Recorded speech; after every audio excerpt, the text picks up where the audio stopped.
এটা ফুল ভিয়েতনামি ডিজাইনের গেট, কিন্তু এটা জাস্ট যেমন আমরা পকেট পাল্লা দেখি দুই পাল্লা একটা ভিতরে একটা চলে যায়, এটা না, এটা জাস্ট দুই পাল্লা খুলে দিবে। এটা পার্কিং এর একটা গেট, 10 ফিট বাই 8.5 ফিট, দুই পাল্লা খুলে দিবে, গাড়ি ঘর প্রবেশ করতে পারবে। চাইলে আপনি এটা কিন্তু কোনো পকেট পাল্লা ব্যবহার করা হয়নি, চাইলে আপনি পকেট পাল্লা নিতে পারবেন। চাইলে এটা পকেট পাল্লা দেয়া যাবে। জি, দেওয়া যাবে। চমৎকার একটা গেট হয়েছে। এবং এটার স্ট্রাকচার কি দিয়েছেন এটা? আর এটা হলো বর্তমান সময়ের সবচেয়ে জনপ্রিয় ভিয়েতনাম গেট ডিজাইন বলা হয়। এই ডিজাইনটা খুবই চলতেছে এখন বর্তমানে বাংলাদেশে।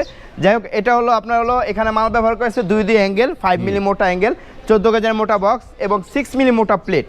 6 মিলি মোটা প্লেট দিয়ে বানানো। বা খুবই চমৎকার গেটটা হয়েছে।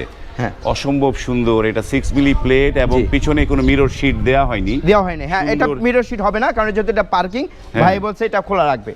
এটা খোলা রাখবে। জি, চমৎকার একটা। এইটা তাহলে কত টাকা স্কয়ার ফিটে করেছেন এটা? এটা যদি আপনি 6 মিলি দিয়ে করতে চান, পিছনে সামনে এবং পিছনে সেম ডিজাইন থাকবে। এখানে দেখেন কত সুন্দর একটা আমরা হ্যান্ডেল লাগাইছি, খুবই চমৎকার গোল্ডেন কালার করে, এটার সাথে ম্যাচিং, খুবই চমৎকার দেখতে। বাহ, সুন্দর হয়েছে এইটা। এটা হ্যান্ডেলটা খুবই শক্ত মজবুত একটা গেট, দেখলেই বোঝা যাচ্ছে।